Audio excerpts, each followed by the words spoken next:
रुद्राक्ष के प्रागट्य की एक कथा नहीं है, रुद्राक्ष के प्रागट्य की कई कथा है।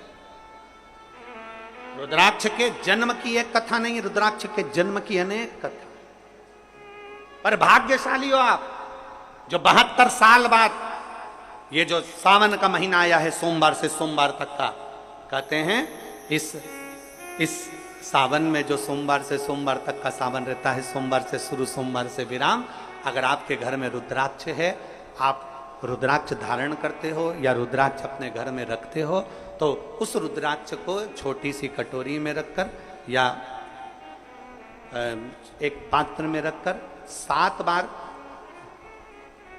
किसी भी अमावस पर, सावन में जो अमावस्या पड़ती है, ये सोमवार से सोमवार वाली सावन, इसके बाद वाले सावन का हम वर्णन नहीं कर रहा, हम इस सावन की बात कर रहे हैं। या तो अमावस, पूर्णिमा, त्रयोदशी, चतुर्दशी या प्रदोष, शिवरात्रि, अष्टमी, ये ऐसी तिथियां हैं जो सोमवार से सोमवार तक का जो सावन होता है, सावन में कटोरी में रखकर, प्लेट में रखकर, थाली में रखकर 7 बार अपने घर में अगर रुद्राक्ष तो उसको बलवान बनाने के लिए इसी सावन के महीने में 7 बार तो जल, 5 बार दूध गौ माता का और 2 बार गाय का घी उस रुद्राक्ष पर लेपित करना चाहिए।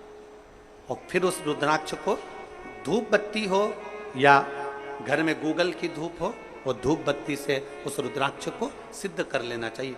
कुछ नहीं आता ना, शिव का नाम लो, श्री शिवाय नमस्तुभ्यम बोलो और उस रुद्राक्ष का स्पर्श कर कर अपने गले में धारण करते हो तो गले में, पूजन में रखते हो तो पूजन में, या किसी कार्य सिद्धि के लिए रखते हो तो कार्य सिद्धि के लिए। अगर ये सोमवार से चालू होने वाले सावन को, सोमवार से विराम होने वाले सावन में अगर हम सिद्ध कर लेते हैं तो वो रुद्राक्ष हमारे जीवन का सबसे श्रेष्ठ रुद्राक्ष हो जाता है,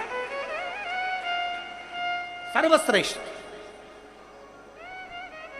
अभी हमारे सीहोर में कुबेरेश्वर धाम पर ये जो सावन का महीना आया है, इस सावन में हमारे यहाँ कुबेरेश्वर धाम पे वैसे तो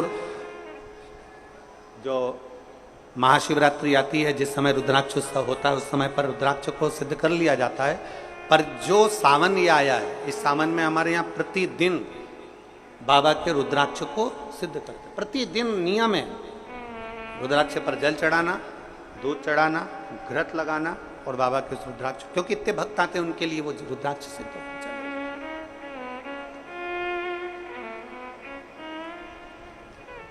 इसी सावन में 4 मुखी 3 रुद्राक्ष, कितने? 4 मुखी कितने? 3। 5 मुखी रुद्राक्ष 3 और 6 मुखी रुद्राक्ष 3। इनके बीच में सवा गांठ लगाई जाती है। 4 रुद्राक्ष कितने? जल्दी बोलो। 4 मुखी रुद्राक्ष कितने? 3।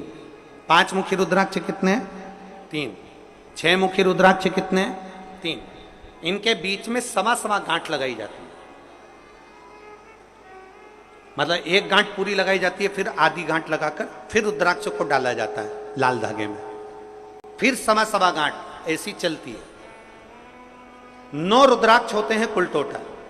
अगर ये 9 रुद्राक्ष को शंकर भगवान के शिवलिंग के पास में रखकर, ये सावन, इसको अन्य सावन में नहीं कर सकते, केवल इसी सावन भगवान शिव के मंदिर में शिवलिंग के पास उसको रखकर 7 लोटा जल, 5 बार दूध और 2 बार घृत अगर लेपन कर दिया जाता है उस माला को, और उसी माला को हम बेलपत्री के पेड़ के नीचे बैठकर अपने गले में अगर धारण कर लेते हैं तो दुनिया का ऐसा कोई कार्य नहीं जो तुम्हारे लिए हो नहीं, पक्के में होकर ही मानता है। उस रुद्राक्ष का इतना महत्व, ये तुम जो सहज में सुन रहे हो ना, हम फिर कहेंगे दया सिंह, जो हम फिर दया सिंह जी को धन्यवाद देंगे कि ये जो सावन के महीने की